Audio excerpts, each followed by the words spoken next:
Ah no, scusa, ho visto.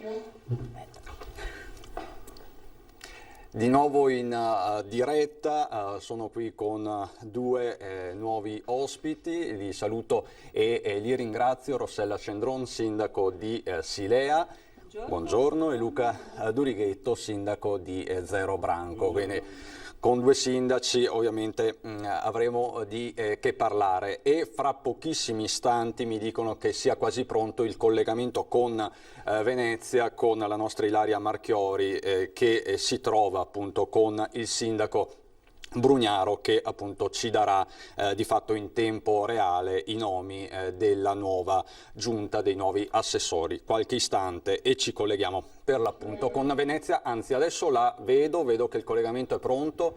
Ilaria, mi senti?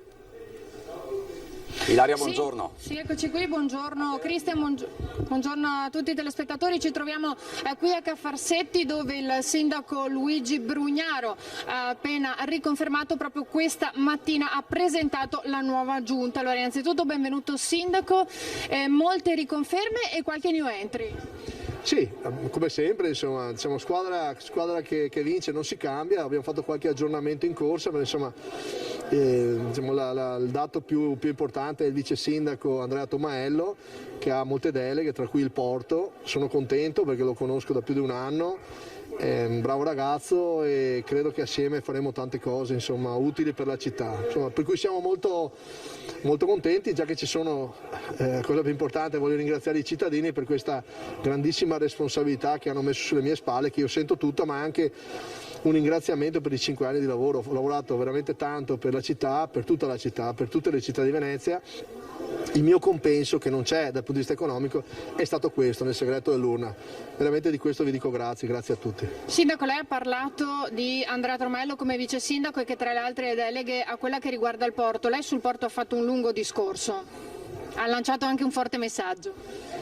Sì, non è che possiamo ripeterlo tutto, però sostanzialmente c'è un attacco forte del governo per strumentalmente questo inserimento di questa agenzia per Venezia, dove dovrebbe questa agenzia occuparsi appunto del bottone del Mose, che decide quando e come viene aperto il Mose, discussione che invece aspetterebbe di più ai veneziani, alle imprese di Marghera, e poi tutta la parte legata alle non scelte fatte in questi anni, insomma, prima dal ministro Toninelli, ma poi soprattutto dal ministro De Michelis, che a questo punto ha delle grosse responsabilità, delle importanti responsabilità, cioè non aver deciso nulla sulle navi da crociera, mentre in questo momento una piccola linea è già partita da Trieste però, e ci sono lavoratori a Marghera che non prendono lo stipendio da febbraio. Questo è estremamente grave, il governo si è assunto una grave responsabilità, hanno continuato a rinviare, a non dire niente, e soprattutto neanche mi ha pensato mai di chiedermi un appuntamento o di farmi andare a parlare per capire cosa vuol fare. Questo vale per le navi, vale per il protocollo fanghi, questo per cui l'attacco che faccio a nome di tutta la città, perché queste cose le ho dette in campagna elettorale, le ho dette più volte.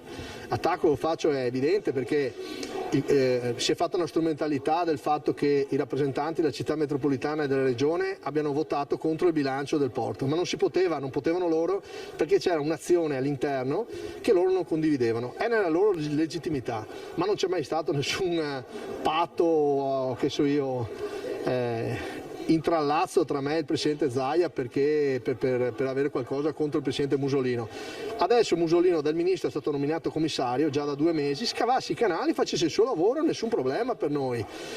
Se il ministro ha deciso di cambiare il presidente, faccia il nome, però a questo punto qua non si può dare la colpa alle persone locali. Neanche a Musolino stesso, cioè che ha tutta la mia solidarietà da questo punto di vista. Adesso la colpa ce l'ha proprio il ministro del governo, il ministro soprattutto, il ministro dei trasporti e il ministro dell'ambiente, perché anche lì nel ministero dell'ambiente, non so se sia il ministro direttamente, hanno continuato ad allungare i tempi per l'approvazione del protocollo fanghi. Adesso ai veneti che ascoltano può sembrare una cosa così generica, ma il protocollo fanghi è quello che serve per scavare i canali, e se non scavi i canali non passano le navi, e non passano le navi i lavoratori non mangiano e le navi vanno via. Allora dico, c'è un piano per portarci via il lavoro? Allora siamo andati a votare, eravamo in campagna elettorale, ci hanno fatto la porcata durante la campagna elettorale a Ferragosto di inserire questa agenzia per Venezia. Adesso vediamo, in queste ore che stiamo parlando stanno capendo gli emendamenti, se mette un maxi emendamento. Vediamo se almeno mettono la concertazione tra me Zaia e il ministro per la nomina del presidente di questa agenzia di Venezia, e poi che restituiscano i canali della città al comune, perché così com'è scritta hanno tolto. La cosa grave è che all'interno del Partito Democratico ci sono degli onorevoli, Pellicani, come si chiama, Ferrazzi e quell'altro che è, e Martella addirittura, che giocano contro la città, fanno anche dichiarazioni. Una faccia che non so come fanno. 5 anni fa lo stesso Martella ha presentato una legge in cui tutti i poteri dell'acqua, i poteri amministrativi dell'acqua, andavano alla città metropolitana. E io mi ricordo quando li abbiamo ringraziato di questo emendamento, che era diventata legge. Adesso lui a Palazzo Chigi, siccome qui non hanno più il comune, si riprendono l'idea del potere, fa un'altra legge al contrario e prende per dare tutti i poteri a Roma. Ecco cosa serve l'autonomia. I veneti hanno votato l'autonomia, i veneziani hanno votato l'autonomia, no contro qualcuno, lo diciamo a tutti, no contro qualcuno, ma per noi. La ZES, abbiamo fatto le battaglie per avere la ZES, fanno partire la ZES in meridione, Marghera resta al palo, Marghera, Murano, le zone nostre restano al palo. Perché? Qualcuno ci vuole spiegare perché? Questo non è consentito e non daremo certo soltanto al sindacato la difesa dei lavoratori. I lavoratori sono cittadini e difenderemo tutti, non c'è qualcuno che è più buono, perché sennò quelle cose le dicevi in campagna elettorale. E invece le dicono sempre dopo, cercano di sedersi ai tavoli per poter eccetera. No, va bene tutti, largo e spazio a tutti, ma stavolta veramente tutti, perché qui ne va del futuro dei bambini. Sindaco, lei prima di presentare la Giunta nel suo discorso ha detto di voler conquistare anche chi non le ha dato il voto, e tra le cose c'è anche un'iniziativa che lei metterà in campo che si chiama A Spasso con il Sindaco, per coinvolgere soprattutto i giovani. Sì, ho detto appunto che un sindaco, l'ho fatto anche nei 5 anni precedenti, amministra per tutti. Io non ho mai fatto logiche di bottega, non ho spartito incarichi in base alle simpatie politiche, come si è sempre fatto prima e come forse si sarebbe fatto se io non avessi vinto. Per cui la dimostrazione è che noi siamo diversi e siamo forse stati premiati per questo. Adesso dico a tutti quelli che non mi hanno votato, le porte sono spalancate, anche alle opposizioni, ma che vengano con progetti fattibili e con idee vere, no con ricatti o con continue prese di posizione sui giornali, magari giornali amici. Ieri il candidato battuto, strabattuto, Baretta qua a Venezia, PD non ha preso neanche il 20% in comune. Si permette di fare una pagina in cui fa l'intervento e ci dice tutto il suo futuro. Ma i cittadini li hai persi però. Sei sottosegretario del governo, dacci una mano almeno dal governo, non fa queste porcherie che vediamo. Dacci 150 milioni che abbiamo chiesto per la manutenzione della città. Se è vero che contavi così tanto, qui a Venezia, a differenza del Veneto, è venuto tutto il governo. È venuto Zingaretti, è venuta la De Micheli per fare campagna elettorale per Baretta, non per parlare col sindaco dei problemi aperti che c'erano delle navi. Sono venuti tutti i vari ministri, anche quelli dei 5 Stelle, contro di me, tutti. Li abbiamo asfaltati, questa è la realtà. I cittadini li hanno asfaltati, ma non a mio pro, perché io non ho nessun partito. È che la gente vuole fatti concreti, vogliamo chiudere le buche, sistemare, dare i posti di lavoro, la sicurezza, le pulizie, questo dobbiamo fare.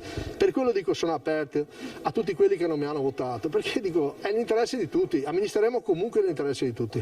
Un'ultima domanda, rinuncerà ancora allo stipendio? Certo, come abbiamo fatto l'altra volta, il mio emolumento va su un fondo dedicato del comune, al 5° anno viene fatto un bando e viene diviso tra associazioni di volontariato e sono state comprate ambulanze, strutturato sedi, riportate quei soldi ai cittadini, tra l'altro dati attraverso una commissione di cui io neanche facevo parte. Sono riusciti a far polemica anche su questo, ma dico, un sindaco gratis non vuol dire che è un sindaco che si piega. Io lo faccio per passione della mia città, tutta la mia città, e chiunque fa polemiche contro di me, sono sempre contro, penso saranno i cittadini a capire la differenza. Io ai giovani voglio che capiscano, ci sono 2 modi di affrontare le cose. Uno, avere risposte, possono piacere o non piacere, ma sono risposte su cui siamo disposti a parlare e discutere.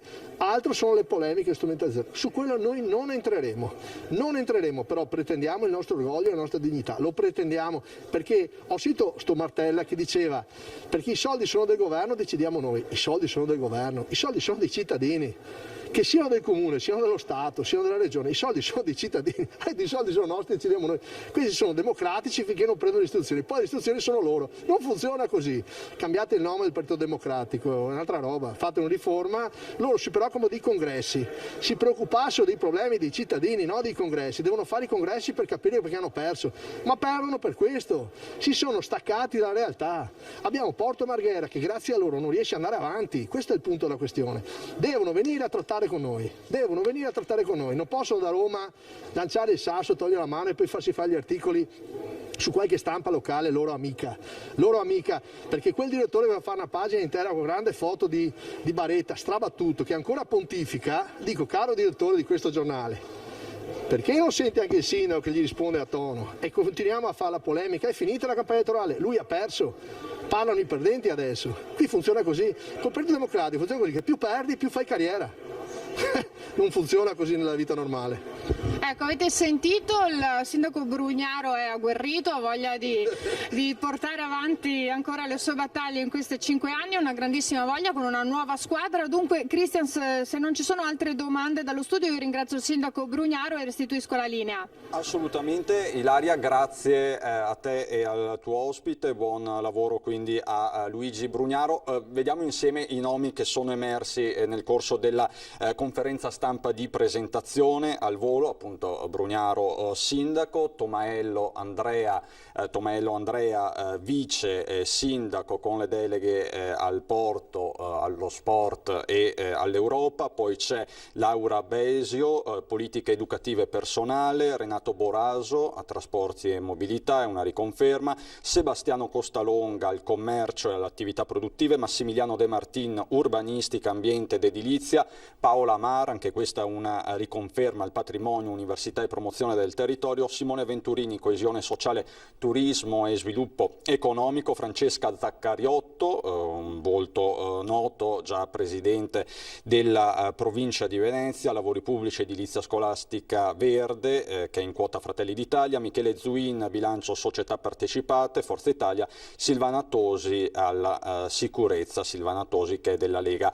Brugnaro che si tiene la delega strategica per Venezia alla cultura. Questo quindi il quadro, avete sentito, un sindaco estremamente agguerrito che non ha seppellito l'ascia di guerra nei confronti del Partito Democratico e dei rivali. Insomma, nelle prossime settimane ne vedremo delle belle, perché su Venezia, ne parlavamo prima con il sottosegretario Variati, si giocano delle partite determinanti e non c'è soltanto la gestione del Mose.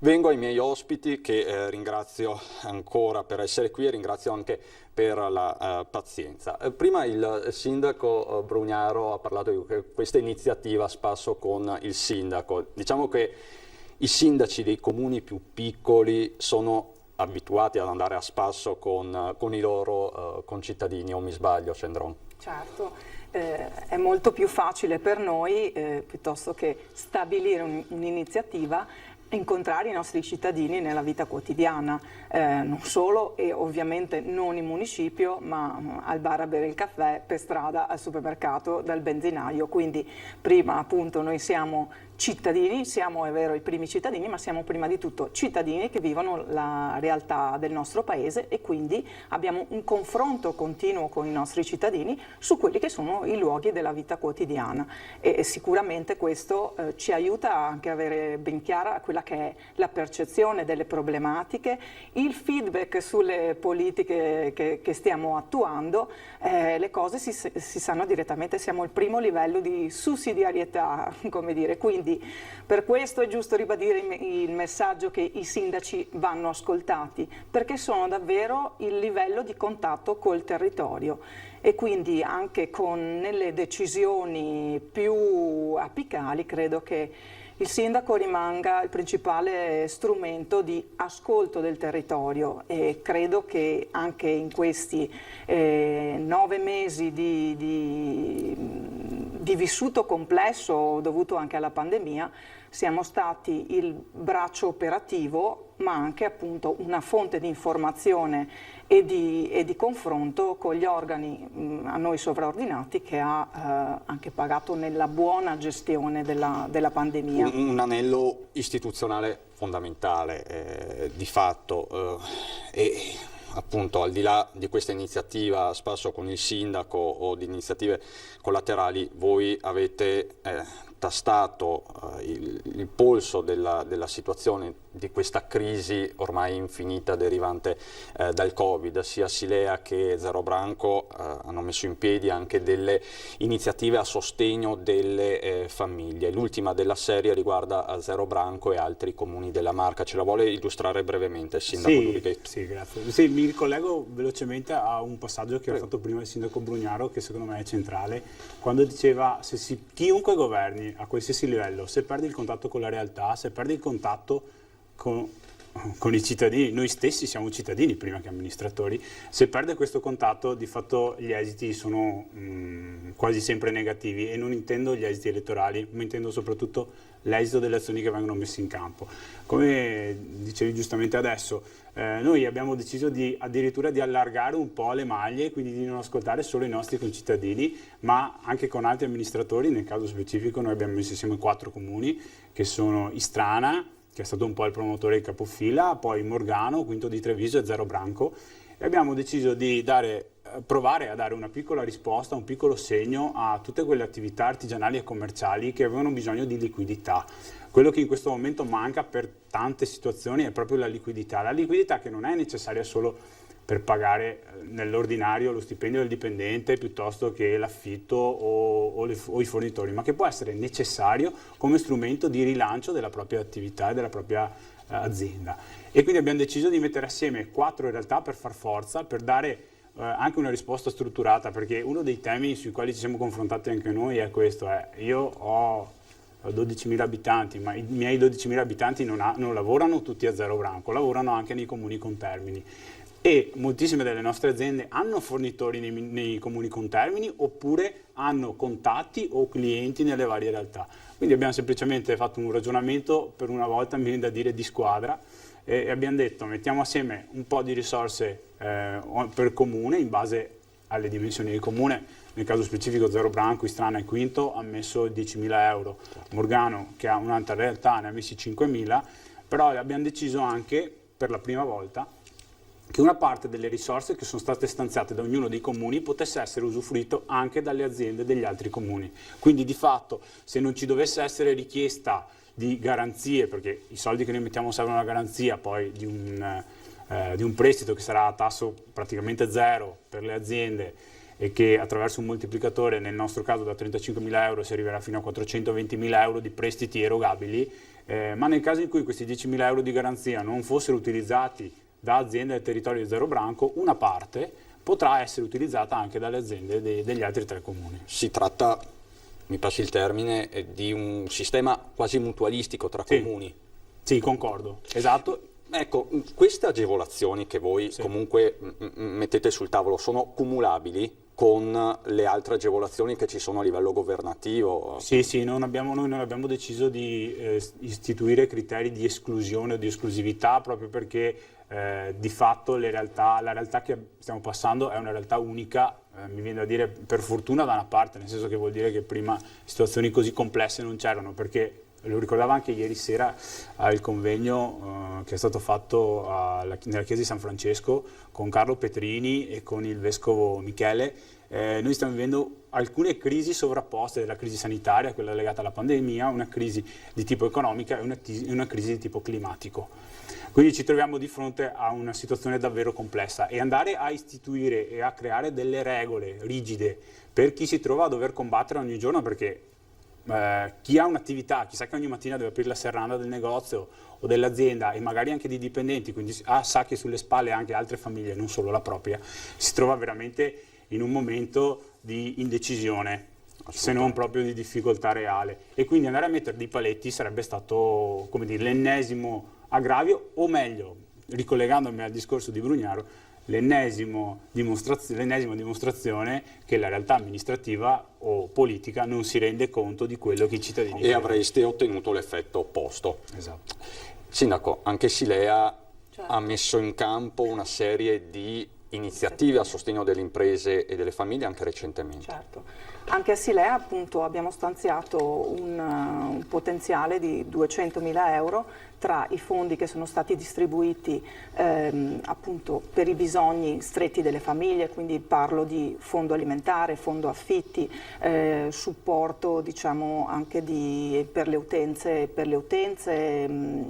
Enel, gas eccetera, che sono le vere emergenze del momento. Guardate, su un comune di 10.000 abitanti come Silea, se mediamente supportiamo una ventina, trentina di famiglie a seconda del momento, io sono passata ad avere un centinaio di famiglie che vengono supportate a livello proprio di contributi sociali. Quindi pensate all'effetto della pandemia da un punto di vista economico. Famiglie normali che contavano su 1/2 stipendi, che magari perché lavorano in alcuni settori delicati come quello per esempio turistico, per esempio con chi ha relazioni commerciali con l'estero, che ha avuto una fortissima contrazione, si trova in difficoltà economica, e quindi la risposta deve essere immediata in questo caso.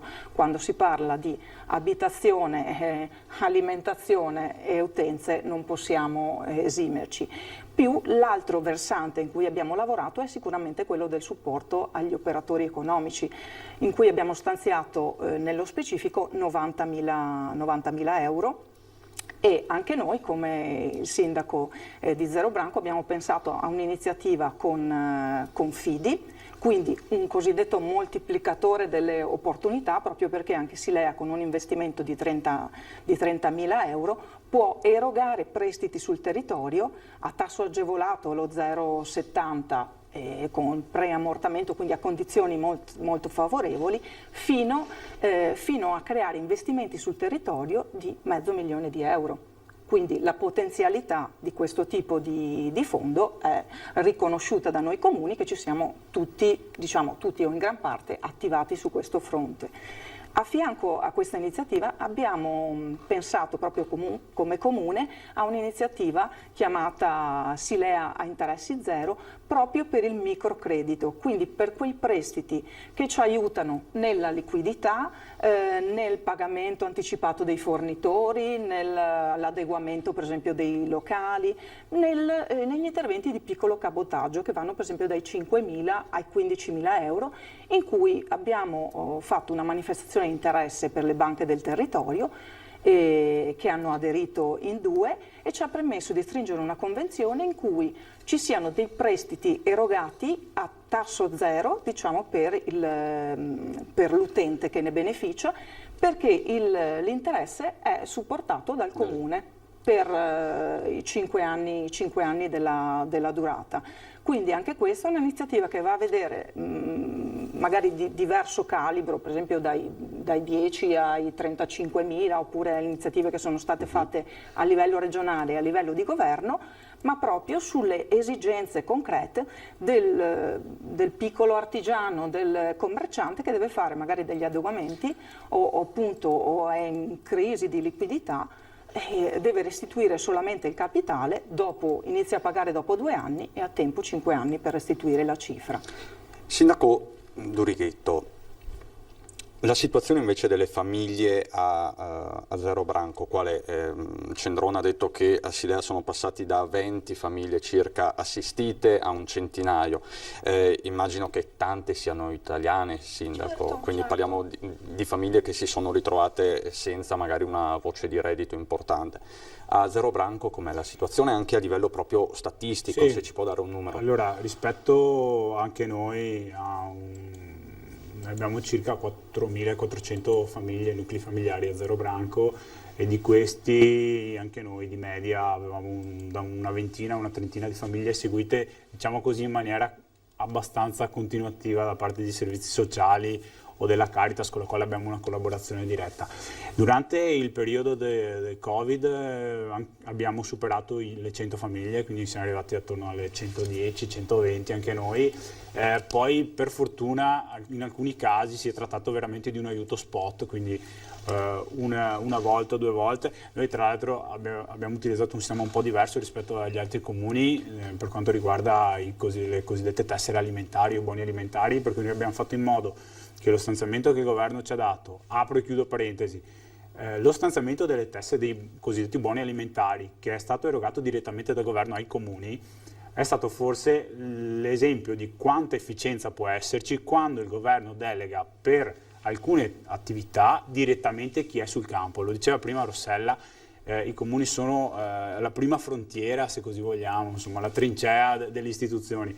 In quel caso i soldi sono arrivati e io credo che nella maggior parte dei comuni nell'arco di una settimana si fosse deliberato su come utilizzarli, e già nell'arco dei primi 10 giorni i soldi erano, almeno una parte, era in tasca alle famiglie. Questa è dimostrazione che quando si dà la responsabilità a chi amministra e chi amministra si rende conto di quale responsabilità ha, si riesce ad arrivare al risultato.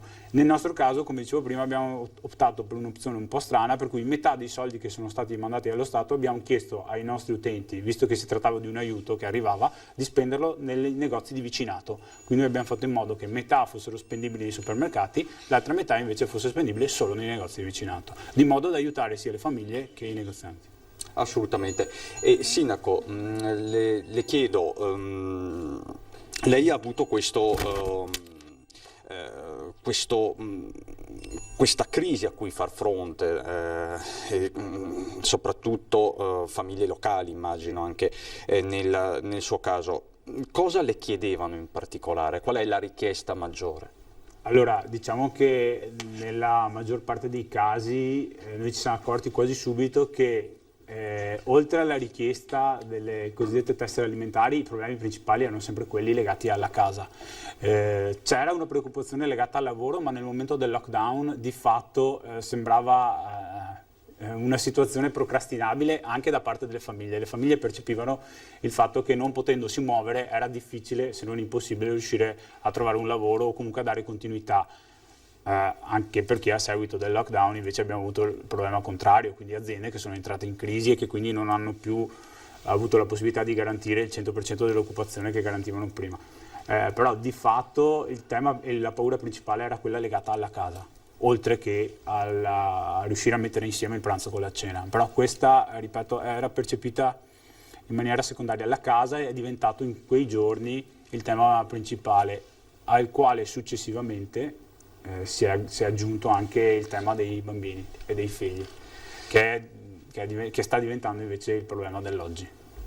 Ecco, questo è un dato interessante, quindi persone che faticano, immagino, anche a pagare le rette, le spese della scuola, quelle che sì. Appunto... E questo per quanto riguarda alcune categorie, e quindi c'è la necessità di intervenire. Noi stessi abbiamo deciso di far fronte, ma come ho sentito moltissimi miei colleghi, di far fronte agli aumenti che i vari servizi hanno imposto, il trasporto scolastico piuttosto che la mensa, piuttosto che la preaccoglienza o la sorveglianza, e noi ci siamo accollati il 100% degli aumenti e stiamo anzi cercando di ridurre i costi per le famiglie. Ma l'altro problema è legato principalmente alla percezione che i bambini hanno avuto di questa pandemia. Io racconto sempre un episodio. Verso fine aprile, metà di aprile, poco prima che uscisse l'ordinanza di Zaia del 24, nella quale si ritornava un po' tutti a respirare, io ero in comune una sera, erano le 7:30, lo ricordo in maniera abbastanza nitida, un venerdì sera 7:30, ero da solo, e suona il telefono, rispondo, mi chiama una signora, mi fa: guardi sindaco, volevo segnalarle alcune cose, e poi mi dice, con le lacrime, intuivo stesse piangendo, insomma. Guardi, noi siamo stati bravi perché noi siamo stati dal primo giorno, io e i miei 2 figli, chiusi in casa e non usciamo mai. Non usciamo mai perché questo ci viene chiesto e questo noi stiamo facendo. E in quel momento io le ho detto: ma mi scusi signora, la ringrazio per il rispetto che ha dimostrato e per aver rispettato tutte le regole, però l'ora d'aria la si dà anche ai carcerati. 2 poveri bambini che nulla possono di tutto quello che stanno vivendo, perché non possono scendere a fare il giro dell'isolato con la bicicletta? Stanno lontani dagli altri, quando vede che non c'è nessuno in strada li porta giù, gli fa fare un giretto e poi rientra.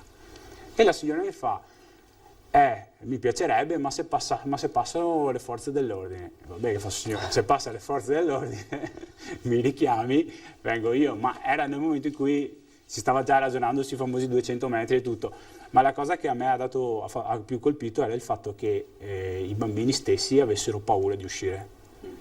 E adesso purtroppo noi stiamo sempre di più pagando quello che i bambini hanno subito in quel periodo. È per questo che io dico sempre in giunta con i miei ragazzi, noi dobbiamo restituire ai bambini un po' di normalità, un po' di serenità, perché ne abbiamo già tolta troppa. C'è un'emergenza psicologica. Beh, anche questo lo dobbiamo confermare proprio anche dal supporto psicologico che viene richiesto agli assistenti sociali del Comune. Noi abbiamo incrementato il servizio, proprio le ore a disposizione della cittadinanza, proprio perché c'è una coda del lockdown importante che va gestita. E forse se, come diceva il sindaco Durichetto, non ci abituiamo a questa nuova normalità, pur condizionata dalle mascherine, condizionata dagli igienizzanti e dal distanziamento, e cerchiamo di tornare a questa normalità condizionata, partendo dai bambini, perché ce li siamo dimenticati, come dire, non noi sindaci di certo, e anche aggiungo come genitori assolutamente, però il fatto di riavviare le scuole per noi è stata una grossa sfida, per noi tutti sul territorio, però soprattutto era un segnale di voler riavere tutti i ragazzi, tutti gli alunni in presenza a scuola, perché i ragazzi crescono non della scuola fatta con la didattica a distanza, o adesso abbiamo la didattica integrata, possiamo scegliere tra DAD e DID, ma crescono nel contesto in cui sono inserite, nel loro contesto di pari, dal confronto con gli insegnanti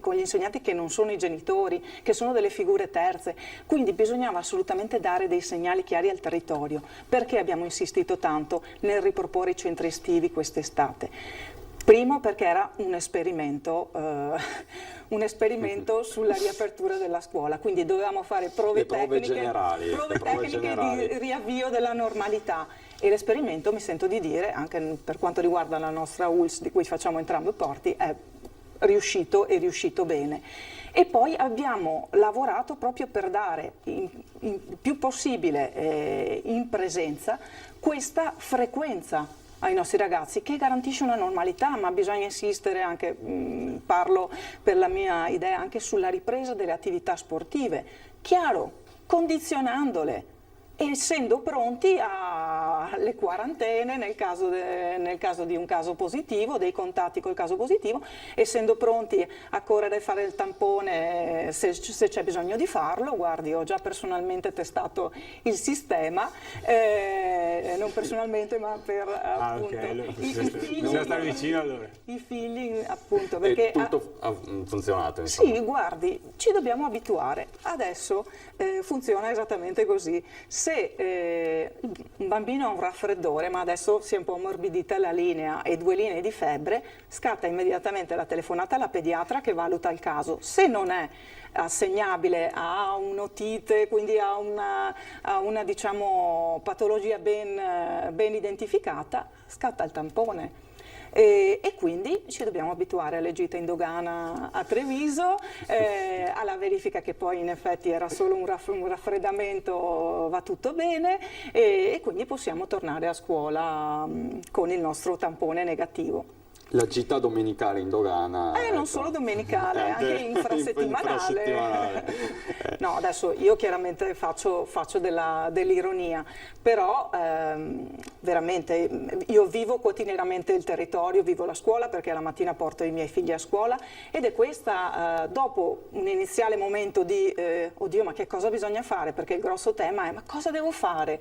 Diciamo che dopo 3 settimane di avvio della scuola si sta chiarendo il panorama, le procedure sono sempre più affinate, certo, le ansie dei genitori, le ansie degli insegnanti, le ansie dei pediatri. Che ieri per la prima volta abbiamo visto anche queste squadre anti-Covid in azione nelle scuole, proprio a Treviso, il modello è nato qui e si spera che possa funzionare perché appunto eviterebbe tante quarantene. Questo è un grossissimo un grossissimo vantaggio competitivo, tra virgolette, perché permette di non perdere, nel caso di test negativo ripetuto, permette di non perdere giornate di scuola e quindi di non isolare i ragazzi, e conseguentemente, se i ragazzi stanno a casa, c'è anche un genitore almeno che deve appunto prendersi cura del proprio bambino, e permette di tornare a scuola. Ci abitueremo a vedere la task force che arriva, effettua i test rapidi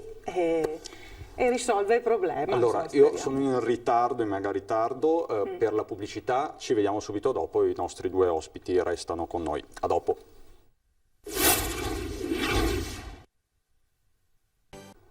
Di nuovo in diretta, di nuovo con Rossella Cendron, sindaco di Silea, e Luca Durighetto, sindaco di Zero Branco. Stavamo discutendo durante la pubblicità anche di questi trasferimenti dallo Stato che sono arrivati, o mi sbaglio, No, Durighetto? Sono arrivati, stavamo discutendo anche prima con Rossella, in alcuni casi sono arrivati forse un po' lunghi, tipo quelli per i centri estivi, citavi tu prima. In altri casi sono arrivati invece contestualizzati e anche con risorse maggiori rispetto a quelle che potevano essere le nostre attese. Quindi da questo punto di vista c'è stata una consapevolezza da parte del governo e uno sforzo da parte del governo di darci le risorse necessarie. È chiaro che però, essendo risorse straordinarie e come dicevamo prima, ci siamo già detti, siamo in un momento straordinario, non parlo più della pandemia, parlo in generale di una situazione economica e sociale di un certo tipo, queste risorse dovremmo riuscire e dovremmo essere bravi noi a usarle per investimenti tipo strutturale. C'è la necessità davvero di ripensare. Se riusciremo ad imparare qualcosa, allora potremmo davvero tirar fuori delle proposte che siano innovative e che siano funzionali anche per un domani più normale, un domani ordinario. Dicevi tu prima, Rossella, della didattica a distanza o della didattica integrata a distanza.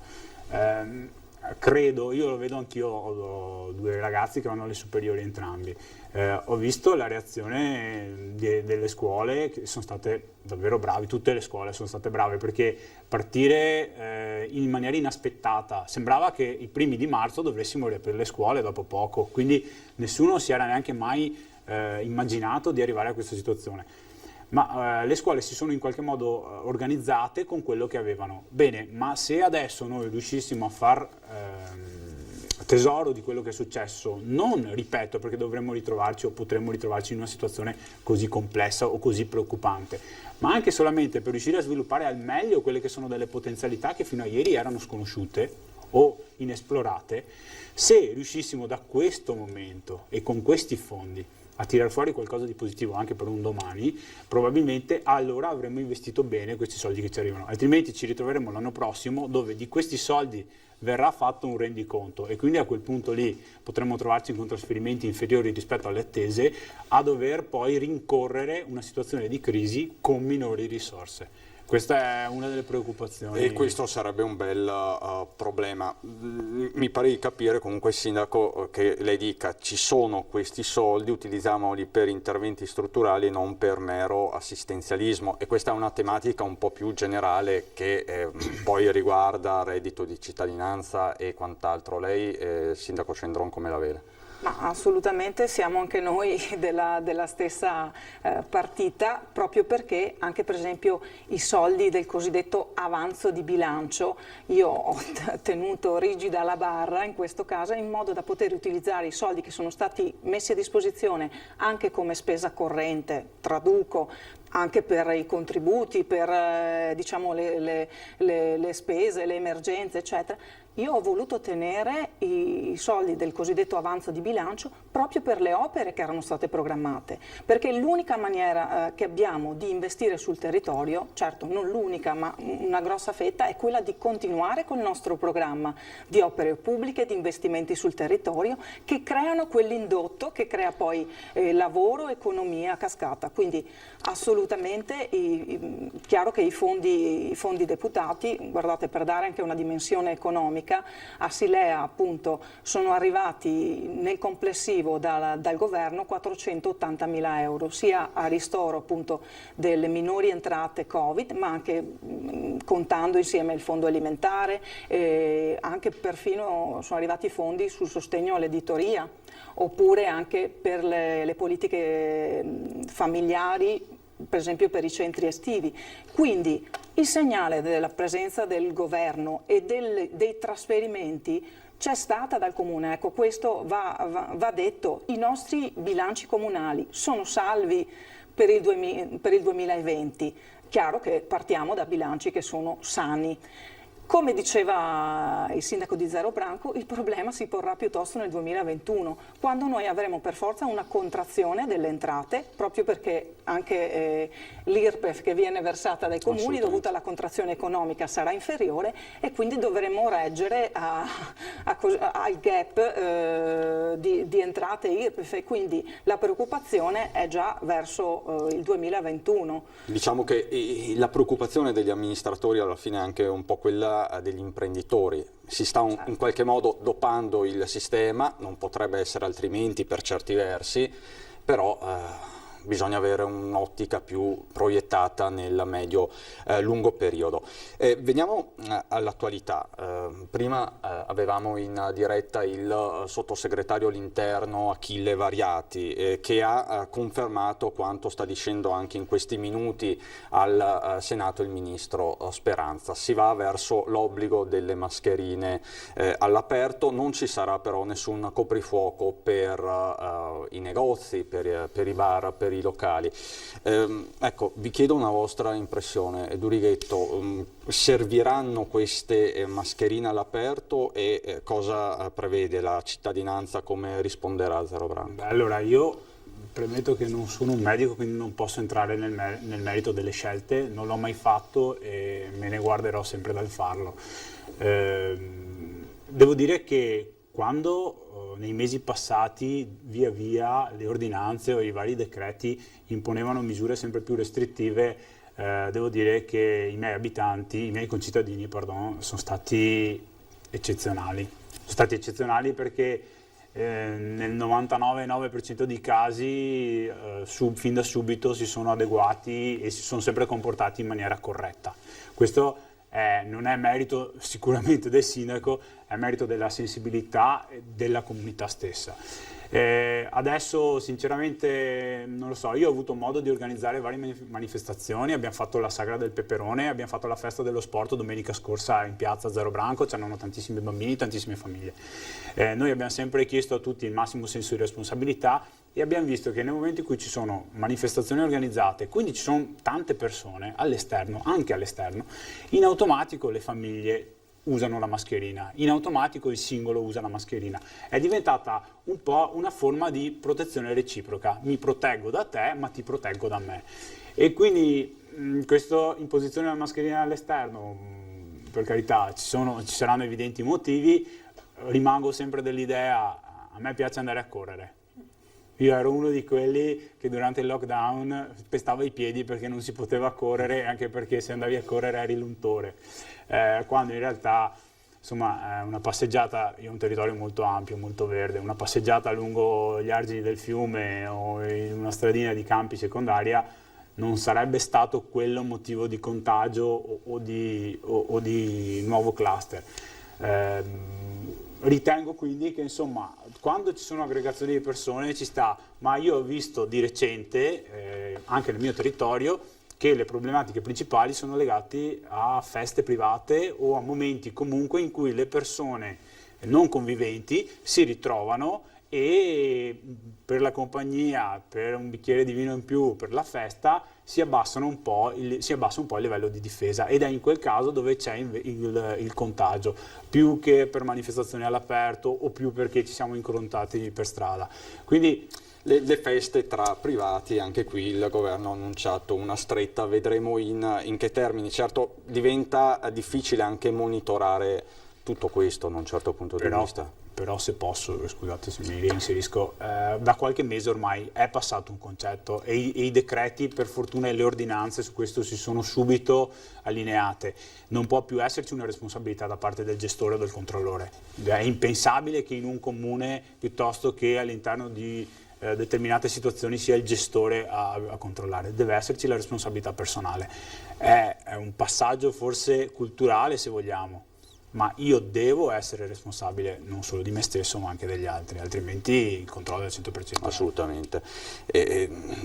Questo è fondamentale anche poi per non andare a oberare una categoria come quella dei baristi o dei titolari, sì, esatto, di negozi che già insomma stanno pagando un conto altissimo al Covid-19. Sindaco Cendron, come vede questo nuovo DPCM e questa stretta che sta venendo avanti? In realtà appunto... Come la vivranno i suoi concittadini? Anche se penso alla mia figura rispetto a queste nuove disposizioni, io penso sempre che il sindaco non debba essere tanto sceriffo, ma più che altro il sindaco spiega ed accompagna, appunto perché è il primo dei cittadini. Quindi anche la questione della mascherina all'aperto la vivo anch'io con un po' di insofferenza, proprio perché in questi mesi abbiamo potuto vedere che c'è la responsabilità dei cittadini. Le famiglie hanno capito, appunto la nostra cartina al tornasole sono sempre i bambini sono i primi che quando entrano nel cortile della scuola si mettono la loro mascherina, mantengono le distanze. Se il concetto è passato ai bambini, è, come dire, cambiata la mentalità e c'è un rispetto della persona e del fatto di proteggerci, c'è anche un timore diverso e quindi la gente ha capito. Ahimè, siccome ormai è norma, lo rispetteremo, ma ripeto, c'è una sostanziale presa di coscienza e consapevolezza di quelli che sono le disposizioni e i comportamenti virtuosi che ci proteggono, che ci consentono anche di non rifinire in un altro lockdown totale, perché questo è il timore della maggior parte delle persone. Vi vorrei poi, in ultima battuta, far commentare un altro punto di attualità che ci è stato confermato dal sottosegretario Variati poco fa. Sono stati superati i decreti Salvini, si ritorna in qualche modo all'ospitalità diffusa dei migranti. Ho sentito già due sospiri e quindi vorrei capire, ecco, è un tema questo sempre molto delicato. Poi in provincia di Treviso abbiamo visto cosa è successo alla caserma Serena, alla Zanusso, a Oderzo, insomma è un tema molto importante questo per il territorio. Durighetto. Nel merito, come dire, mi auguro quantomeno che si sia fatto tesoro di com'era prima dei decreti Salvini, di quello che è stato durante chiamiamo i decreti Salvini, insomma, e si abbia quindi un'alba un po' diversa di come vorrà essere gestita la cosa successivamente, perché pensare di prendere delle persone, a prescindere dal paese di provenienza, prendere delle persone e rinchiuderle all'interno di dei ghetti, che siano dei ghetti come sono state le caserme, o che siano dei, diciamo così, ghetti diffusi, quando di fatto non c'è un'idea di come queste persone debbano essere gestite, di quale percorso queste persone debbano fare e soprattutto se per una volta l'Europa si dimostrasse davvero Europa, ce lo stiamo dicendo ormai da decenni, però se c'è e ci potrà mai essere una forma di condivisione di un'emergenza che è globale, che non riguarda solo l'Italia, non riguarda solo la provincia di Treviso e che per come è stata gestita finora si è dimostrata ingestibile e quindi inapplicabile, il risultato non potrà che essere quello che abbiamo davanti agli occhi di tutti, quindi con le persone che vivono nei luoghi limitrofi a questi hub piuttosto che a questi centri di accoglienza, che si sentono sotto attacco, che si sentono in pericolo, certo. Perché ricordiamoci che anche il caso della caserma Serena è esploso anche di recente, soprattutto perché legato ai contagi, ma con il sindaco di Silea abbiamo avuto anche un incontro in prefettura per un tema collaterale. Di fatto si dimostra che queste persone, questi ragazzi che sono chiusi lì dentro e che non hanno niente da fare, nell'arco di poco tempo diventano, se va bene, persone che vediamo passare 20 volte davanti a casa nostra e che un po' ci impauriscono perché non sappiamo cosa stiano facendo, ma se va male questi diventano braccia regalate alla malavita e quindi la gestione se ci deve essere totale e globale e non come è stata finora, assolutamente no. Non scaricare sui comuni, verrebbe da dire, Cendron. Beh, guardi, lo dice a me, quando ero un giovane assessore, 12 anni fa almeno, a Silea c'è stato proprio il primo esperimento di accoglienza diffusa in cui abbiamo avuto 5 ospiti, diciamo, in appartamenti in gestione al comune, e l'esperimento sociale, visto il numero ridotto e la rete di supporto che si era creata attorno a questa iniziativa, parliamo appunto è stato un esperimento antisegnano in cui c'era stata una sostanziale condivisione della popolazione verso un percorso di inserimento di queste persone per l'apprendimento dell'italiano, per la solidarietà, nel fornire pasti, vestiti, come dire, la possibilità magari di svolgere qualche piccolo lavoro. E quindi per me quella è stata l'esperienza. Non abbiamo potuto, ahimè, negli ultimi anni ripetere l'esperienza perché non avevo più appartamenti, quindi luoghi pubblici a disposizione, e Silea ha un mercato immobiliare saturo, ahimè nemmeno i privati hanno mai messo a disposizione questi immobili. Quindi sono assolutamente convinta che l'immigrazione vada gestita, l'immigrazione / il problema dell'accoglienza vada gestita in maniera diffusa, quando abbiamo però delle persone che hanno già un percorso certo. Purtroppo il problema che si ripete c'è è che diffusione. Non gestiamo l'immigrazione, cioè ci fermiamo come dire, ad avere delle persone che arrivano sul territorio e a scaricarle sui territori, perché questo succedeva 4-5 anni fa sul territorio anche trevigiano. La mattina il viceprefetto disperato riceveva, guarda, ne arrivano 1000, e arrivavano a Treviso e dovevano essere alloggiati in qualche parte, quindi partivano le telefonate ai comuni, eccetera. Non può essere questo il modello, sia l'accoglienza diffusa, ma quando c'è un'organizzazione preventiva dietro, e no assolutamente alle concentrazioni, modello Serena, modello Zanussi, che creano solamente davvero un malessere nel territorio e un'impossibilità ad integrare queste persone. Sindaco, chiarissimo, ultima battuta, Durighetto. Sì, volevo solo dire che uno dei problemi principali però è collegato al fatto che non ci sono tempistiche certe, per cui anche l'accoglienza diffusa o diversa, se ha una tempistica certa è sostenibile. Se non c'è una tempistica certa, per cui ti arrivano oggi e ti viene comunicato che rimarranno da te per 6 mesi e dopo 6 anni sono ancora lì, forse c'è qualcosa che non funziona. Decisamente. Allora, io vi ringrazio perché siamo entrati nel vivo di alcune tematiche molto interessanti e attuali, quindi grazie a Rossella Cendron, sindaco di Silea, e al sindaco di Zaro Branco, Luca Durighetto. Noi torniamo dopo la pubblicità, parleremo di economia e di cultura. A dopo. Rientriamo in studio, abbiamo parlato dei temi della politica, dell'attualità, dell'amministrazione locale con i sindaci di Zaro Branco e Silea. Vi avevo detto, parliamo adesso di economia, perché la crisi da Covid morde e come.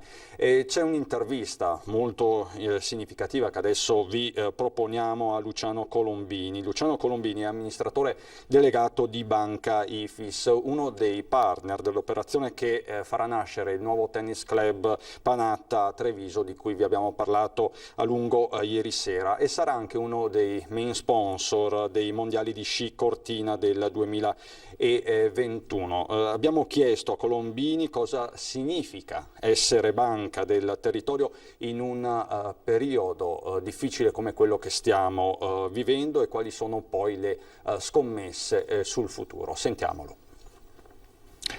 Luciano Colombini, partiamo da questo investimento importante, l'ultima tappa che raccontiamo. Cosa è stato siglato? Cos'è questo progetto? Beh, questo è un progetto molto bello che riqualifica una zona importante al centro di Treviso, un vecchio impianto sportivo un po' malandato che adesso diventerà al massimo entro un anno, uno dei centri sportivi più belli e più importanti al nord Italia, impreziosito dalla presenza di Adriano Panatta, che insomma non ha bisogno di presentazioni e che sicuramente darà un qualche cosa di più a un progetto che comunque di per sé è già un progetto molto importante. Noi facciamo la parte finanziaria, siamo il finanziatore della struttura unitamente ai soci. C'è stato un apporto di capitale da parte dei 3 soci di 1,5 milioni e Banca Ifis mette 3,5 milioni, quindi un totale di 5 milioni che è il valore complessivo delle opere da realizzare. C'è un'importante presenza di Banca Ifis anche per quanto riguarda i mondiali di sci 2021 a Cortina, ci può spiegare? Sì, noi crediamo che lo sport sia un veicolo importantissimo per trasmettere i valori di trasparenza, di lealtà, di sana competizione, che sono valori fondanti per Banca Ifis. La presenza ai mondiali di Cortina credo che per una banca veneta sia doverosa, ma noi facciamo tanto anche per i giovani nello sport.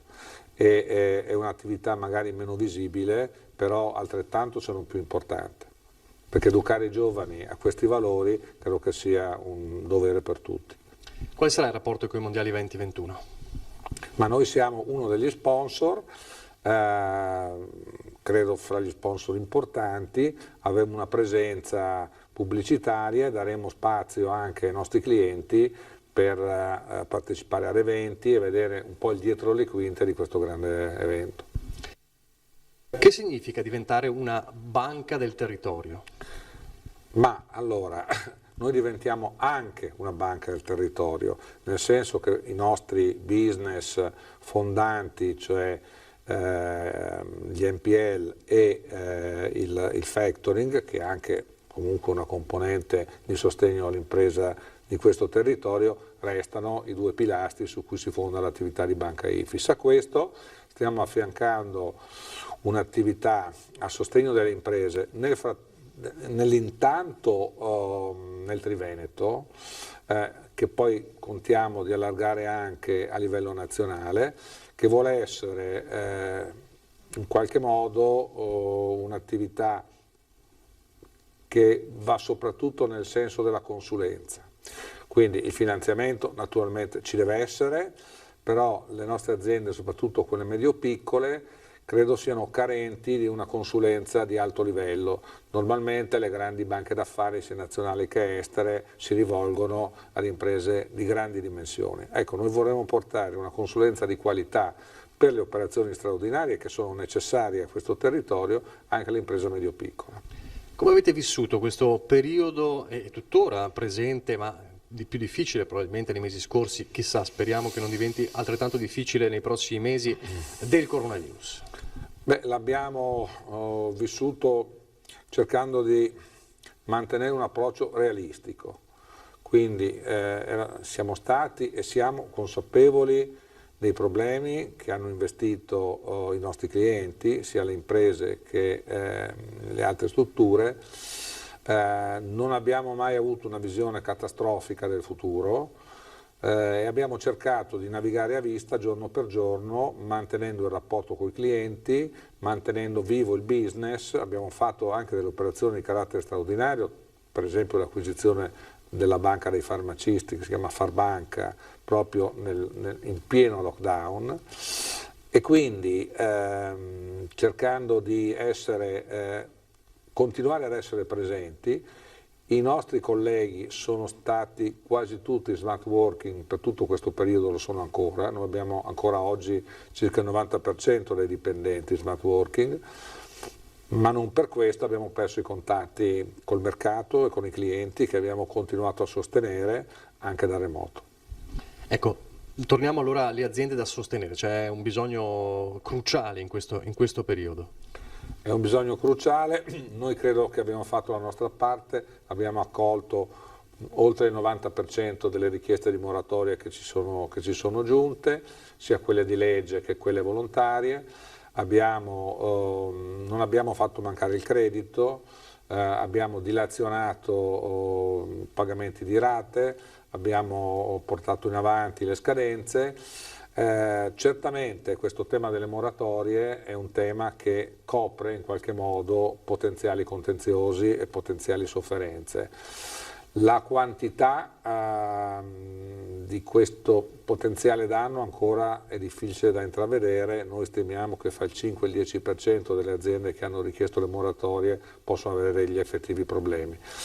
Però è una misura che sicuramente salvaguarda le aziende sane che hanno solo problemi di liquidità. Aziende che hanno già dei problemi strutturali non saranno salvate dalle moratorie, quindi quando queste scadranno i problemi emergeranno. Come lo vedete il futuro?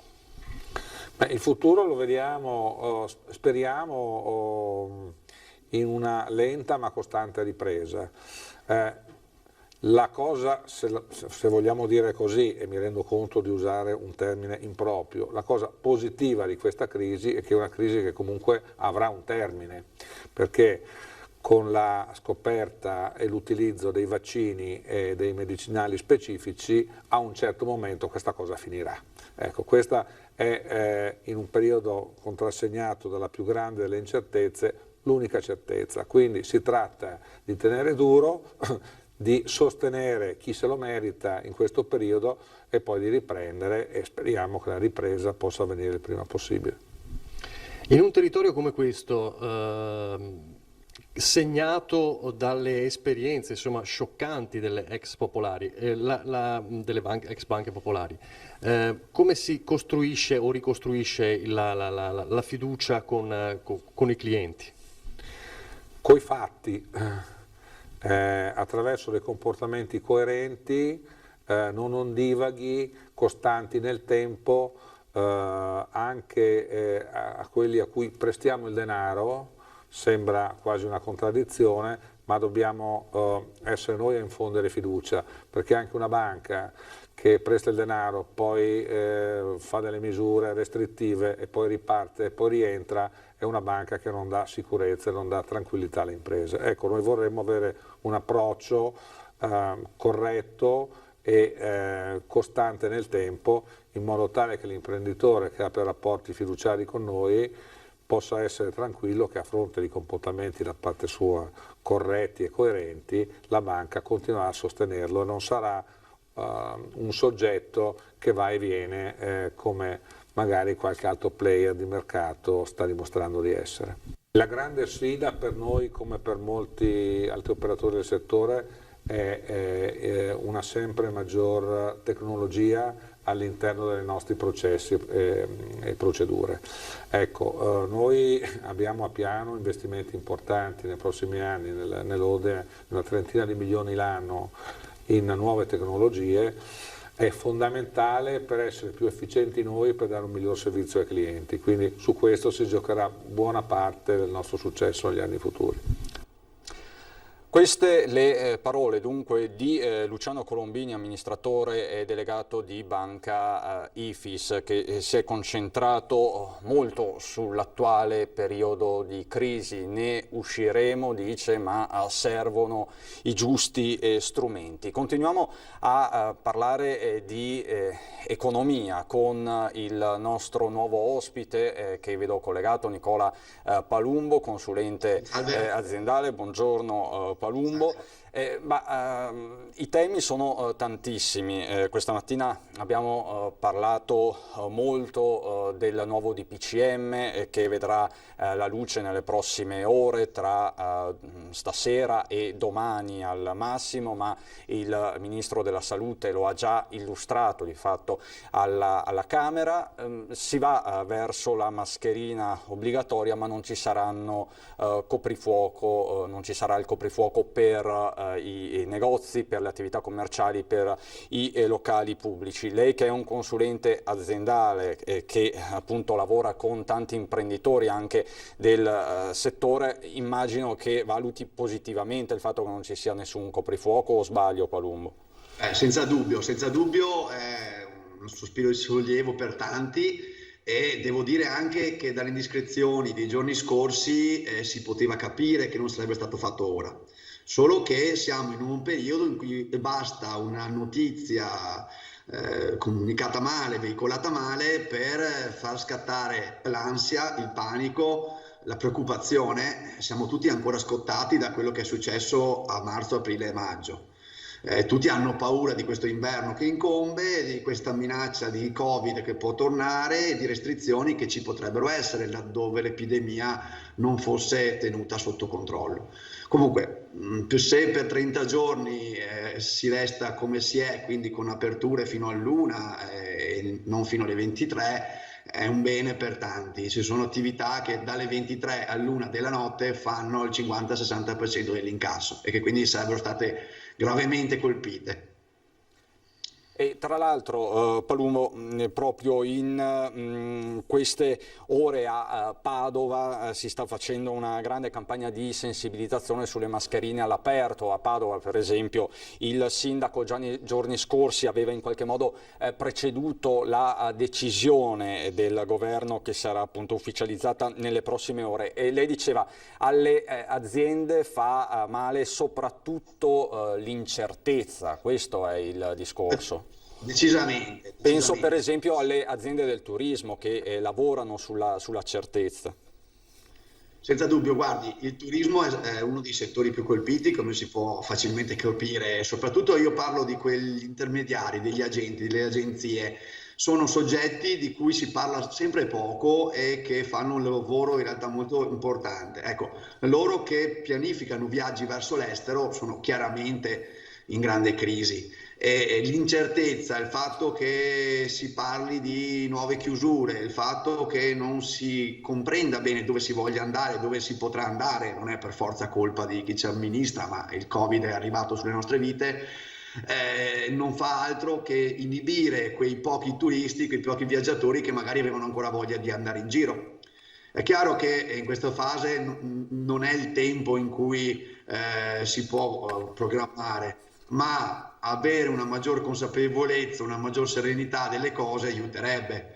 Quando noi andiamo a capire che ci saranno delle chiusure ulteriori, di fatto non andiamo a comunicare una restrizione fine a se stessa, ma andiamo a toccare un nervo scoperto della maggior parte dei consumatori, che in automatico, di risposta anche inconscia, frenano i consumi, frenano le spese, cercano di ridurre al minimo i giri del motore della propria attività, proprio perché insomma quello che è successo, quello che sta succedendo non è comune, non è mai successo, credo, negli ultimi 100 anni. Sono settori che andrebbero sostenuti ancora di più, so che non è facile. Palumbo, in tutta questa incertezza c'è però una certezza, quella delle cartelle esattoriali. Cosa sta succedendo? Cosa vede lei da consulente aziendale? Allora, guardi, nel decreto agosto, nel DL agosto, sono state inserite tante cose buone, dobbiamo dirlo. Ci sono proroghe sui versamenti delle imposte, insomma ci sono tante cose che comunque vanno nella direzione giusta. Chiaramente si nota subito quello che non va e secondo me la mancanza della proroga della riscossione coattiva, cioè delle cartelle esattoriali, è una mancanza che peserà, ma non tanto perché sia corretto o non corretto pagare, chi deve pagare è giusto che lo faccia, ma perché siamo in una situazione particolarissima di emergenza, di tensione, di difficoltà. Quindi se da un lato viene richiesto un sacrificio, e sappiamo tutti che stiamo andando incontro a dei sacrifici, dall'altro sarebbe apprezzabile che lo Stato allo stesso tempo allungasse i termini dell'invio della trasmissione delle cartelle esattoriali, almeno per la durata dello stato di emergenza. Se si decide che fine gennaio sarà lo stato di emergenza, almeno fino a quella data, e invece pare proprio che dal 15 ottobre queste cartelle, speriamo che ci sia ancora in tempo per correggere il tiro, ma dal 15 ottobre dovrebbero partire 9 milioni di cartelle esattoriali verso cittadini italiani. Questo lo trovo francamente di cattivo gusto e anche, insomma, non in linea con lo spirito dei tempi. E di queste 9 milioni quante in Veneto? Diverse centinaia di migliaia, immagino, se facciamo un conto spannometrico. Sì, siamo su quell'ordine lì. Insomma, senza una proroga dal 16 ottobre il fisco potrà riprendere i pignoramenti su stipendi, pensioni, Allora, ci sono casi specifici dove è giusto intervenire perché si tratta di situazioni che non c'entrano nulla con l'emergenza Covid. Ma nella maggior parte dei casi parliamo di cartelle che laddove fossero trasmesse tra un anno e mezzo, non cambierebbe nulla. Perché farlo oggi? Perché aggravare una situazione anche mentale di persone che non avrebbero probabilmente la forza di andare a dibattere un provvedimento di questo tipo. Quindi il mio auspicio, perché mi sembra che la fiducia non sia ancora stata posta e che dovesse passare oggi, ma non è stato posticipato il voto, la mia speranza è che qualcuno possa ancora far passare un emendamento capace di prorogare il termine, almeno, ripeto, fino alla durata dello stato di emergenza. Finché siamo in emergenza, nessuna cartella esattoriale. Il secondo dopo, quando torneremo alla nostra vita, allora a quel punto che tutto possa ricominciare come sempre. Ecco, per essere molto concreti, Palumbo, ci sono aziende che non riuscirebbero a far fronte a queste cartelle esattoriali? Ma sì, allora ci sono settori che direi anche in maniera sorprendente stanno rispondendo bene al post-lockdown, altre che chiaramente non ce la potrebbero fare. Parlavo del settore turistico prima. Si provi a pensare a una cartella che arriva magari a un tour operator italiano o a un'agenzia turistica che già fa fatica a pagare l'affitto, a pagare le spese vive, le spese correnti. Che cosa potrebbe fare a quel punto? Non pagherebbe, rischiando una mora, rischiando ulteriori pignoramenti, rischiando interventi ancora più pesanti. Insomma, ci sono settori che sarebbe opportuno sostenere, non bastonare. Non la comprendo questa necessità di inviare delle cartelle. Altri settori, ripeto, sono dei settori che mi hanno sorpreso perché sono ripartiti anche bene, l'edilizia soprattutto in certi ambiti, la cura della casa, la cura della persona, probabilmente perché abbiamo compreso quanto importante sia avere un'abitazione con tutti i comfort o anche stare bene e prendersi cura di noi stessi. Ma altri settori, e i numeri lo dicono, ho citato il turismo prima, ma potrei dirne altri, sono veramente in una situazione dove ogni giorno potrebbe essere l'ultimo per tante partite IVA.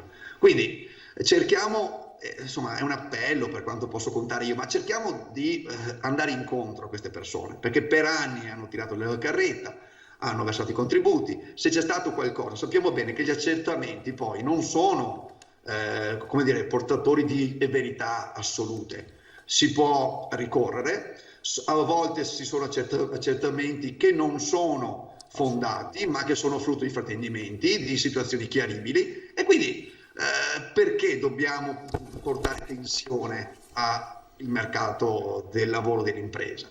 Un po' di buon senso in questo caso non sarebbe male. Palumbo, appello forte e chiaro, la ringrazio, buon lavoro quindi a Nicola Palumbo, consulente aziendale che ci sta aiutando in questo periodo per appunto affrontare il tema delle imprese e dei danni all'economia derivante dal Covid, ma c'è anche ovviamente la cronaca che ci porta a Padova, dove peggiorano le condizioni dell'avvocato Longo, importanti traumi facciali al collo, agli occhi, alla trachea, cresce così a 30 giorni la prognosi e di conseguenza potrebbe aggravarsi anche la posizione dei 3 indagati. Questi gli ultimi aggiornamenti sulla vicenda.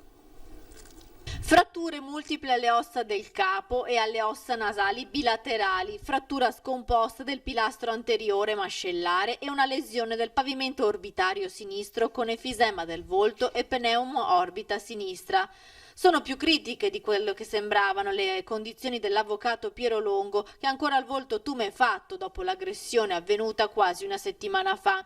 Dopo 9 accertamenti in ospedale la prognosi è di 30 giorni e non più di 20 come in un primo momento. Il penalista, ex parlamentare e legale di Silvio Berlusconi, dopo un brevissimo ricovero in ospedale sta trascorrendo i giorni di convalescenza nella sua abitazione in centro storico a Padova.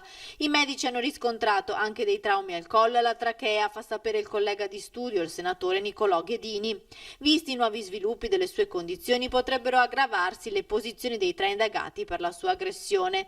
Intanto le indagini proseguono. Sembra che Longo sia sceso di casa la notte dell'agguato perché convinto di trovare solo la 31enne, l'unica persona del terzetto che lui conosceva perché amico della sua famiglia. Poi però la ragazza è rimasta in disparte, mentre la coppia, formata dalla commercialista Silvia Marana e dal suo compagno Luca Zanon, iniziava la lite e la colluttazione con il penalista, che era armato e che ha sparato 2 colpi di pistola in aria. La coppia ora ha il divieto di avvicinamento a Longo e l'obbligo di firma e di dimora a Padova, ma presto potrebbero essere risentiti dagli investigatori della squadra mobile insieme alla 31enne, che invece è solo indagata e che al momento non ha fornito spiegazioni sul motivo che l'ha spinta a convincere i 2 amici a cercare di notte l'avvocato Longo e a pestarlo di botte. Questi quindi gli aggiornamenti sulla vicenda Longo, che tanto ha fatto parlare nei giorni scorsi. Ritorniamo a Venezia. Prima ci siamo collegati con il sindaco Brugnaro, che ha presentato la nuova giunta, si è soffermato sulla questione del protocollo fanghi, dell'agenzia per la laguna istituita con il decreto agosto. Ha in qualche modo anche attaccato la maggioranza di governo, ma appunto Venezia in questi giorni si è parlato non solo per la vittoria di Brugnaro e quindi di questo Brugnaro bis, ma anche per il Mose. Ieri sera a Ring, la trasmissione in prima serata di Antenna 3 condotta da Ferdinando Avarino, è intervenuta una voce molto autorevole, quella di Cinzia Zincone, che è provveditore alle opere pubbliche di Venezia. Ha parlato di una giornata importante per il Mose, ha fatto anche i conti della manutenzione, parliamo di un'opera che comunque costerà perlomeno 100 milioni di euro all'anno, ma che potrebbe essere anche valorizzata a fini turistici. Questo ha detto Zincone ieri sera a Ring da Ferdinando Avarino. Sentiamola. Era una volta, è stata una prima volta in condizioni meteomarine critiche, quindi è chiaro che c'è stata soprattutto emozione. L'emozione che forse addirittura è stata superata da quella di vedere Piazza San Marco asciutta, di parlare poi con le persone e vederle contente, come se si fossero liberate di un incubo. Questa è stata veramente la cosa più bella. Quindi oggi noi possiamo dire che il Mose funziona. Ci sono lavori ancora per un anno, giusto? Questo credo lo confermerà, però possiamo dirlo, no? Ufficialmente. Sì, che funzionasse lo sapevamo già. Sapete che non è la prima prova di sollevamento in contemporanea di tutte le barriere. Però effettivamente è un test sotto stress, no? Questo, definiamolo così. Esatto. E confermo che sarà finito soltanto quest'altro anno. Considerate che per finire significa anche collaudarlo.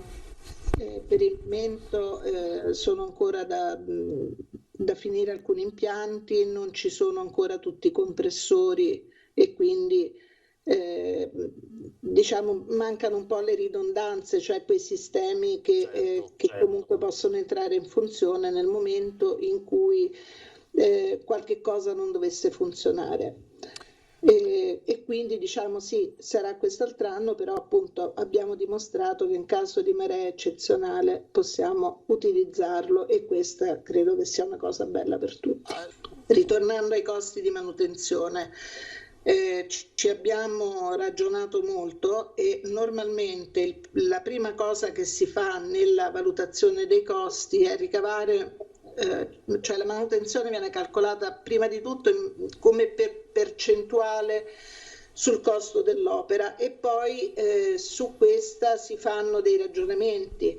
Ora considerate per esempio che per il sollevamento ci vogliono circa 120 persone, perché ce ne sono 80 che sono 20 per volta suddivise alle varie bocche, e che non solo devono mettere a punto il sistema subito prima di azionarlo, devono fare gli ultimi controlli, eccetera. E poi c'è la sala operativa, quella appunto da cui partono le decisioni anche in relazione alle previsioni, e lì bisogna anche prevedere dei turni, perché per esempio in questa circostanza le persone sono state 36 ore di seguito sul posto di lavoro. Qualcuno aveva qualche sedia per addormentarsi, qualcun altro non ha proprio chiuso occhio, però questo è quello che si verifica. Naturalmente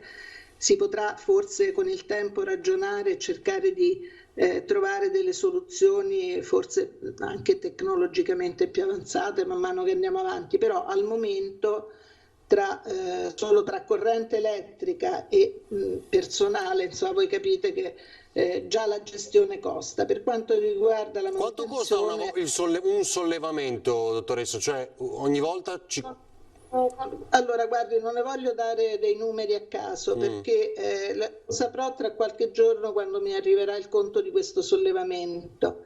Senta, dottoressa, una cosa che mi è piaciuta molto via SMS, farne un'attrazione turistica del Mose, dicevano. Non so se lo ha visto scorrere poco fa, cioè portare anche i turisti. Eccolo qua, grazie Alice. Organizzare visite a una struttura unica al mondo, soprattutto nel periodo invernale di maggior uso. È un'idea? Sì, è un'idea. Ci sono già state visite durante il cantiere. In questo momento probabilmente non è proprio diciamo che questo non è proprio il giusto, però sicuramente è una cosa che si potrà fare. Queste quindi le parole di Zincone. Allora facciamo così, ci sta raggiungendo in studio Lavinia Colonna Preti, che è assessore alla cultura del comune di Treviso. Con lei faremo una panoramica sugli eventi in città per l'autunno e anche una panoramica sul comparto della cultura e degli spettacoli provatissimo dal Covid-19, poi ancora cronaca, tutto questo subito dopo la pubblicità.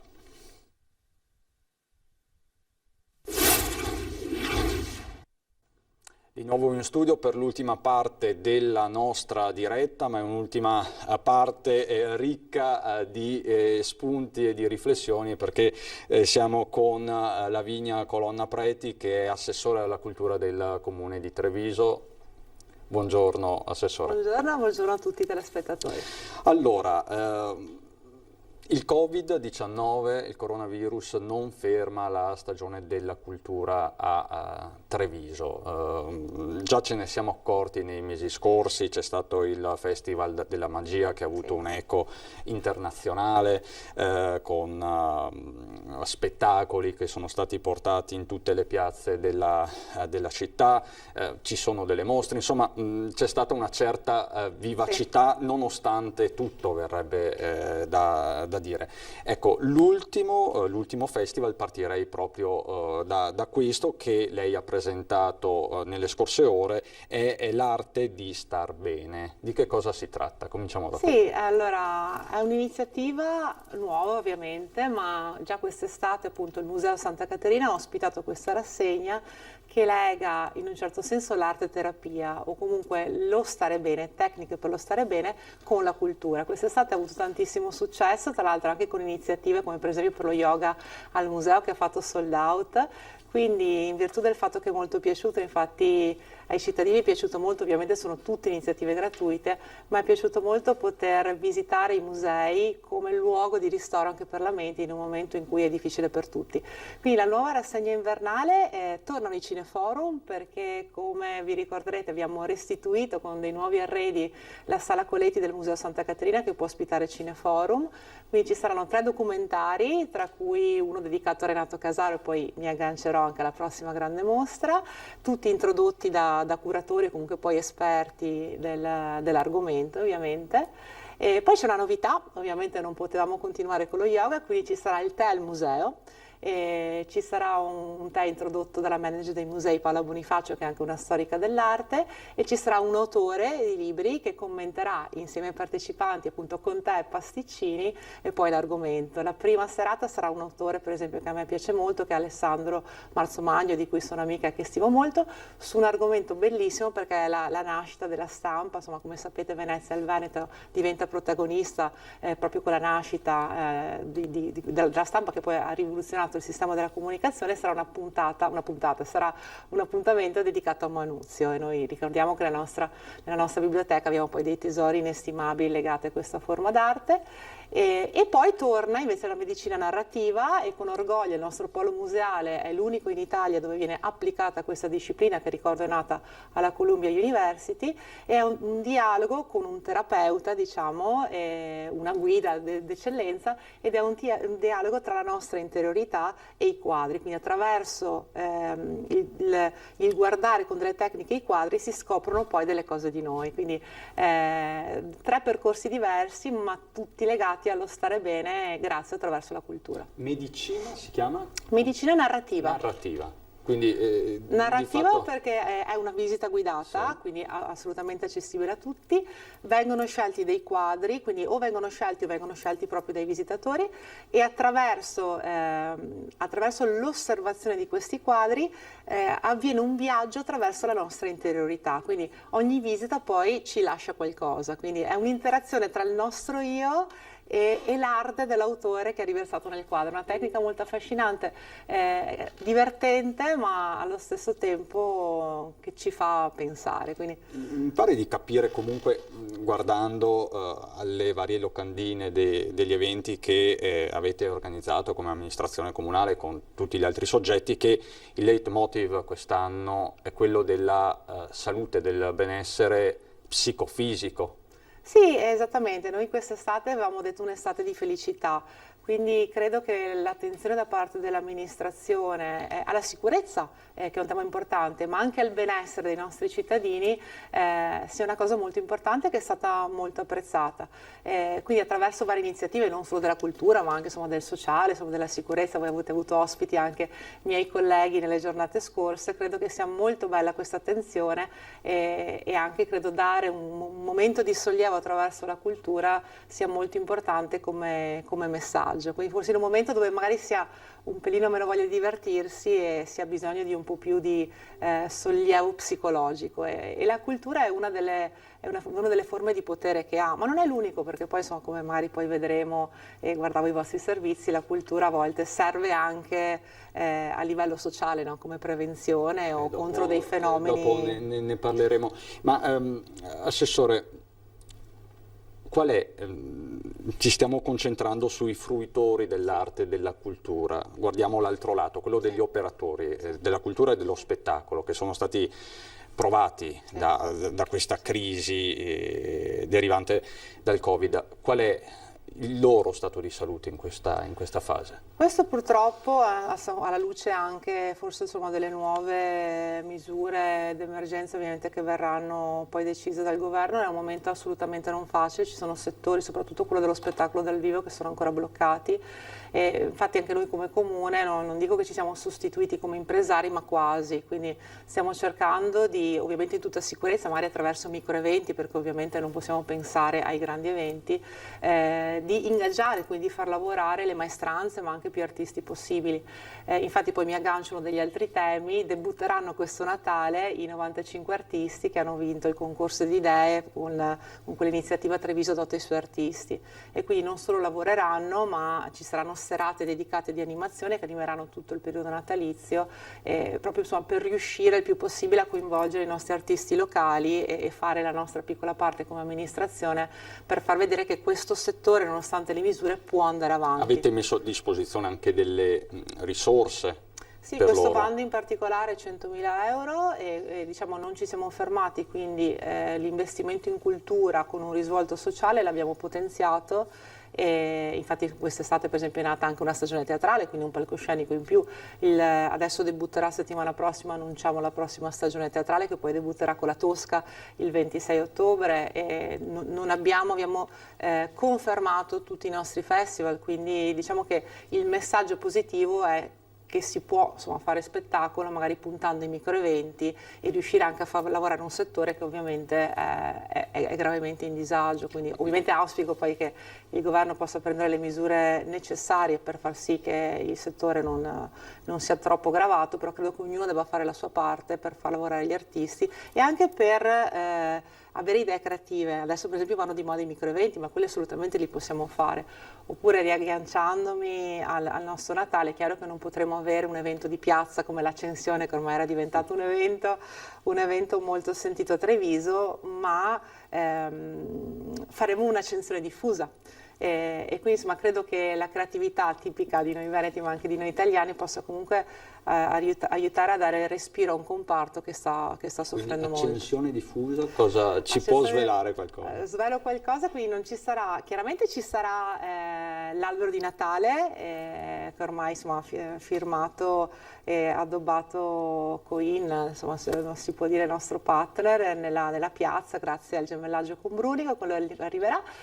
Ma svelando appunto qualcosa in anteprima, ci sarà un'accensione in più piazze, quindi probabilmente resteremo fedeli alla data dell'8 dicembre, ma ovviamente magari saremo più misteriosi sull'orario, quindi un flash mob che prenderà tutto il centro e ci sarà questa accensione con musica e intrattenimento diffuso. Quindi anche una filodiffusione. Sì, non svelo troppo, però molto probabilmente sì, in modo che possa comunque allietare il centro con eventi che non creano aggregazione, quindi senza un appuntamento preciso, ma voglio rassicurare poi, perché mi chiedono, ma ci sarà la loggia, ci sarà l'accensione, ci sarà l'albero, ci sarà la loggia incantata, ci sarà animazione, insomma senza creare aggregazione, quindi insomma anche questo credo sia un segnale importante per dare questo è un punto fermo continuità. e vi state muovendo già da Sì, ora, quindi sì. in questa direzione, perché una cosa l'abbiamo capita, dovremo convivere a lungo con questo virus e i grandi eventi per un po' cambieranno faccia. Devo dire che come amministrazione e anche tutte le associazioni di operatori culturali della città quest'estate è andata molto bene, abbiamo avuto più di 200 eventi, microeventi, si sono tenuti in totale sicurezza, non abbiamo avuto problemi, faccio insomma i complimenti anche ai nostri operatori, a tutte le associazioni e anche al personale comunale perché è molto lavoro in più. Quindi auspico e insomma anche io fare un appello di utilizzare le mascherine, quindi stare tutti molto attenti, insomma limitare il contatto fisico per permetterci, e questo è molto importante facendo appello alla responsabilità di tutti per consentirci, ovviamente l'inverno sarà più critico perché molti eventi saranno al chiuso, di poterci consentire di svolgere tutti questi eventi in totale sicurezza, quindi da questo punto di vista è chiaro che noi prenderemo le misure necessarie, ma l'appello è veramente al senso di responsabilità e civico di ognuno di noi. E il nuovo DPCM, ne abbiamo parlato diffusamente questa mattina, abbiamo sentito il sottosegretario Variati, poi i contributi di Speranza, del ministro Speranza alla Camera. Si va verso l'obbligo della mascherina all'aperto, è questione di ore e tutto sarà ufficializzato. Lei che cosa ne pensa di questa misura? Credo che ci siamo tutti abituati, io stessa ormai la mascherina la indosso tutto il giorno perché sono abituata a portarla. Credo sia un segnale importante e anche questo piccolo in fondo disagio può servirci a ricordarci in ogni momento della giornata che dobbiamo lavarci le mani, dobbiamo osservare un distanziamento sociale e lo facciamo a protezione di noi stessi e dei nostri cari, insomma io ho genitori anziani, quindi penso in primis a loro, ma anche come dicevo per dare l'opportunità a quei settori produttivi che sono danneggiati, pensiamo ai locali, pensiamo all'intrattenimento, all'industria culturale dal vivo, di poter lavorare. Quindi credo veramente che ognuno di noi dobbiamo fare dei piccoli sacrifici per consentire a tutti di stare meglio, sia a livello di salute, che è ovviamente la priorità, ma anche a livello economico. Non possiamo permetterci degli altri lockdown e quindi credo che sia un argomento da prendere molto seriamente e credo che gli appelli insomma, da parte dei media, del pubblico o comunque degli amministratori sia molto importante. I trevigiani con la mascherina che rapporto hanno? Treviso, insomma, come il nostro sindaco ha ribadito più volte, credo che i trevigiani si siano comportati molto bene, credo anche noi come amministrazione, magari dando dei segnali, ci sono stati magari nei momenti della movida, ovviamente il rito dell'aperitivo è molto sentito a Treviso, magari qualche giovane che non ha sentito questo senso civico di responsabilità è stato subito prontamente ripreso dal sindaco, dalla nostra polizia locale, quindi credo che i cittadini si stanno comportando molto bene e credo che anche come amministrazione abbiamo dato i giusti segnali per far capire che sono misure a nostra protezione, quindi sacrifici da fare tutti per stare meglio. Allora, io Assessore adesso la porterei a Belluno, perché ieri sera abbiamo raccontato un gesto vandalico che ha indignato la città, che è avvenuto in contemporanea con un altro gesto vandalico analogo a Conegliano. Cos'è successo? Ignoti sono entrati in azione e hanno danneggiato i nastri rosa della lotta contro i tumori. Tra l'altro a Conegliano è stato individuato il colpevole, si tratta di un giovane 19enne che ha ammesso di aver sbagliato, fortunatamente, insomma.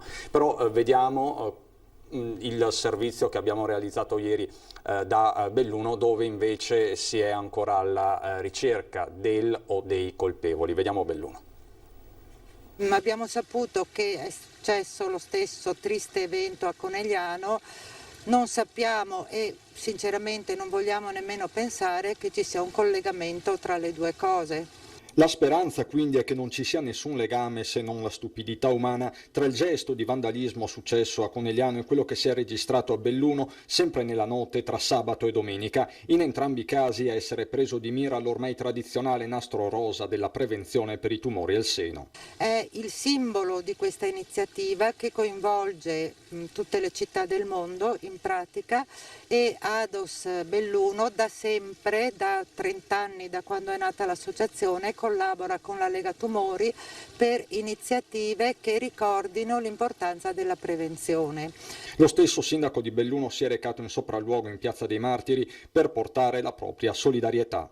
È un evento che denota una grande stupidità della persona interessata. Primo, perché evidentemente non conosce il significato di determinati simboli della nostra città o di determinate manifestazioni, e in secondo luogo perché non sa evidentemente che tra l'altro ci sono pure le telecamere.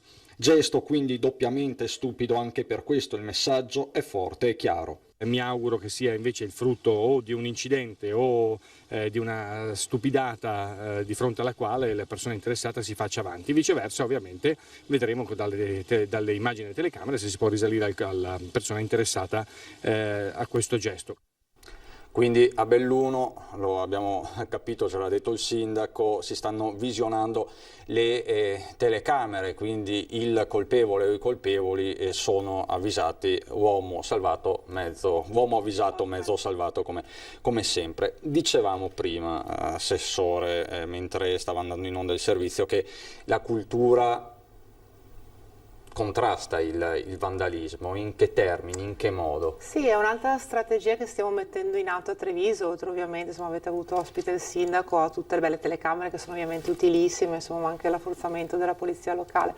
La cultura può assolutamente, dove si porta cultura si portano eventi culturali, non c'è più spazio per il degrado o magari anche per questi giovani che a volte sfogano l'energia magari che hanno dentro della loro età facendo questi gesti totalmente stupidi e deprecabili.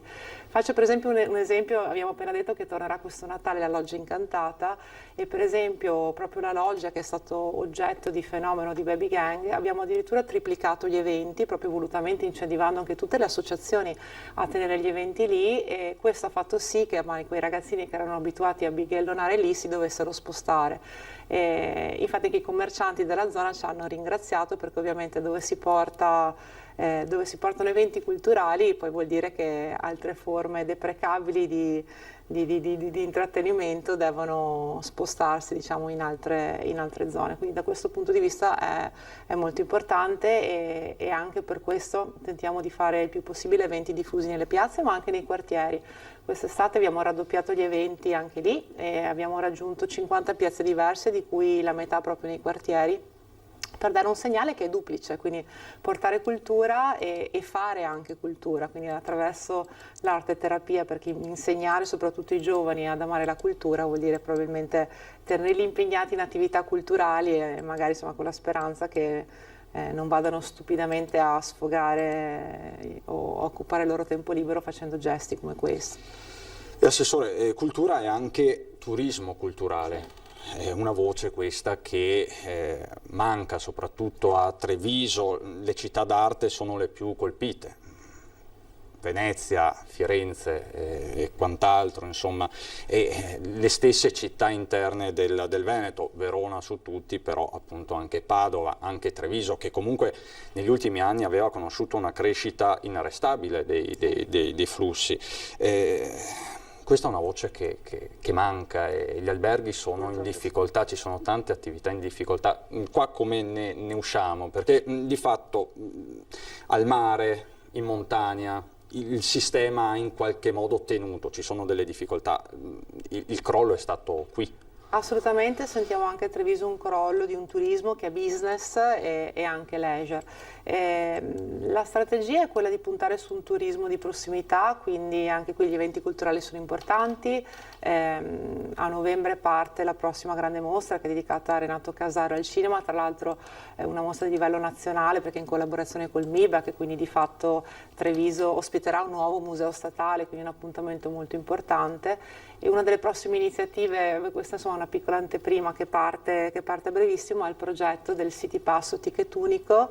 Abbiamo appena fatto un avviso dove appunto una società di consulenza sarà incaricata di studiare, di fare una mappatura di quelli che sono i luoghi culturali, poi di metterli in rete attraverso una promozione congiunta, che vorrà dire poi anche un dialogo non solo con tutte le realtà cittadine che riusciranno a promuoversi nello stesso modo, ma anche con le città limitrofe. Quindi questo sarà un progetto molto importante, perché insomma in attesa ovviamente che la situazione migliori, ma chiaramente non possiamo fare niente in questo momento, perché se chiaramente i problemi con gli aeroporti, insomma ci sono paesi bloccati dove proprio i voli non partono, insomma, parliamo per esempio dell'America e di tutto il turismo orientale, si salvano solo i voli privati, insomma, per chi se lo può permettere.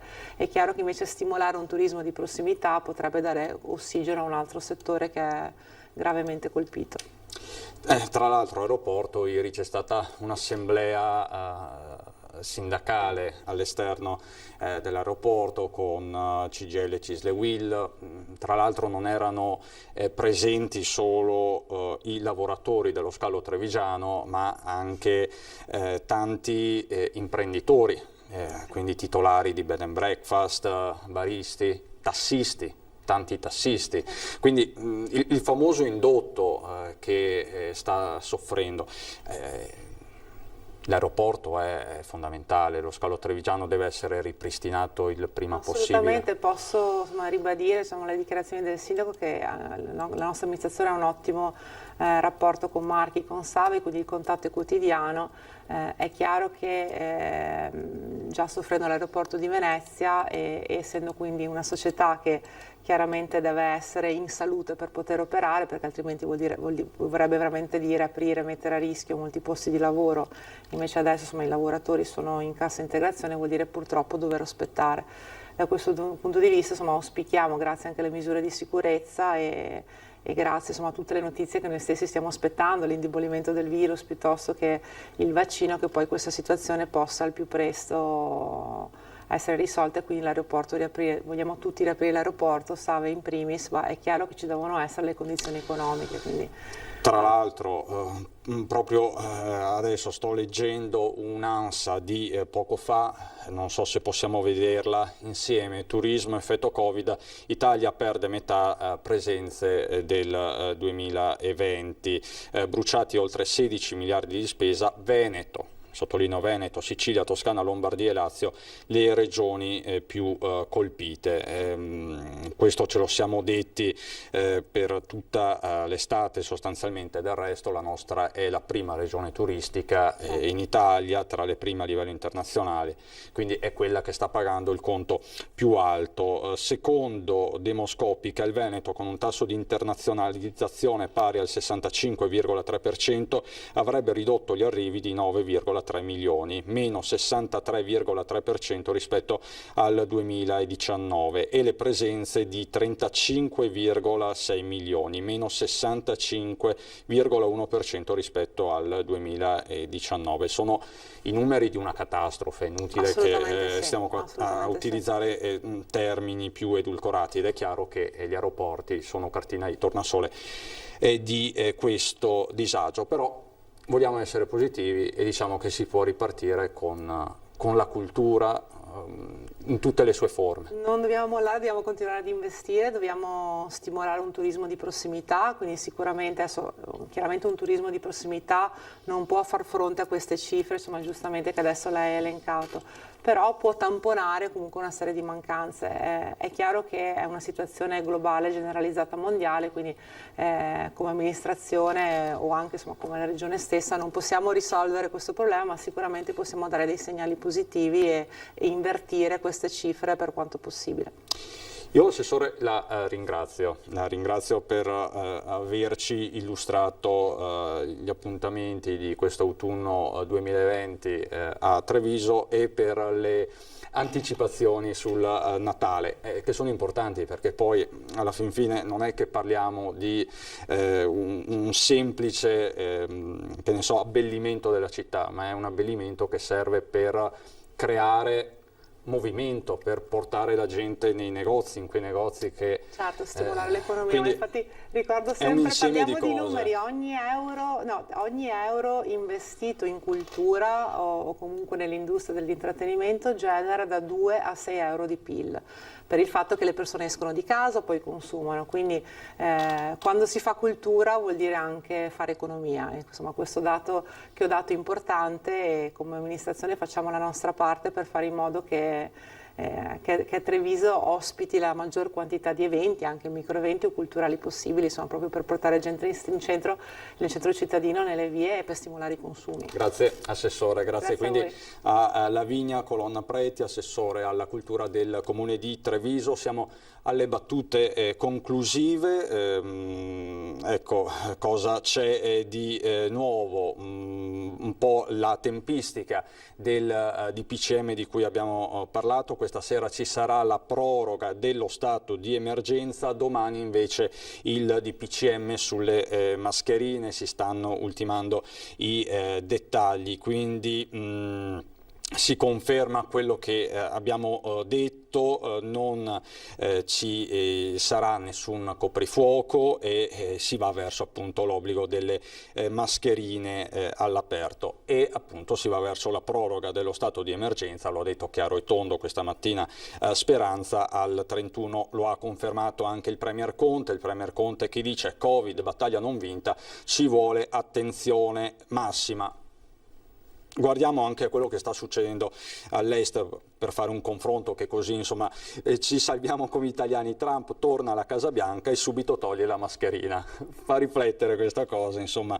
Nel primo video dopo il rientro dall'ospedale militare sprona gli americani: state attenti, siate prudenti, ma uscite fuori, non vi lasciate dominare dal virus. Questo è il messaggio di Trump, che ovviamente si sta giocando la rielezione, quando l'ultimo sondaggio della CNN dà Biden al 57% e Trump al 41%. Però sapete che le elezioni americane sono sempre molto particolari, combattute, e quindi fino all'ultimo non si può dire. Poi i sondaggi insomma ci hanno sempre abituato a essere un po' così dubbiosi. È davvero tutto. Noi rientriamo in diretta con il telegiornale regionale alle 18:30, alle 19 Venezia, alle 19:30 l'edizione di Treviso con Belluno. È davvero tutto, vi ringrazio per l'attenzione, ringrazio Alessandro Granziere in regia con Alice Montanier. Adesso ci sono le previsioni del tempo per le prossime ore. Grazie davvero per l'attenzione e buon proseguimento di giornata.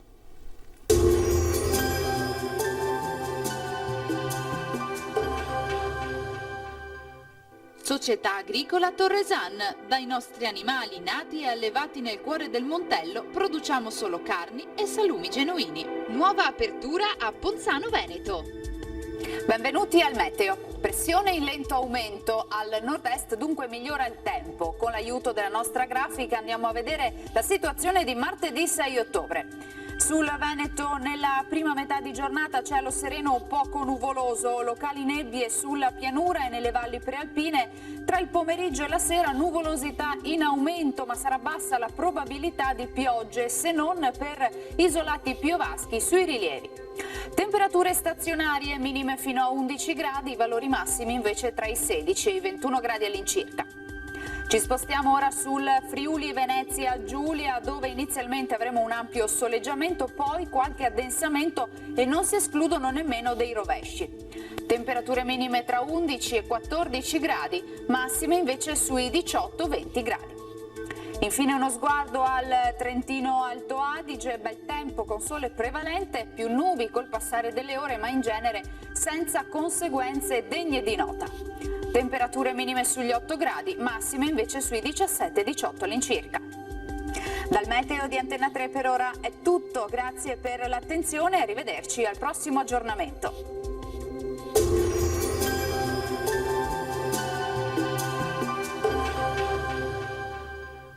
Società Agricola Torresan. Dai nostri animali nati e allevati nel cuore del Montello produciamo solo carni e salumi genuini. Nuova apertura a Ponzano Veneto.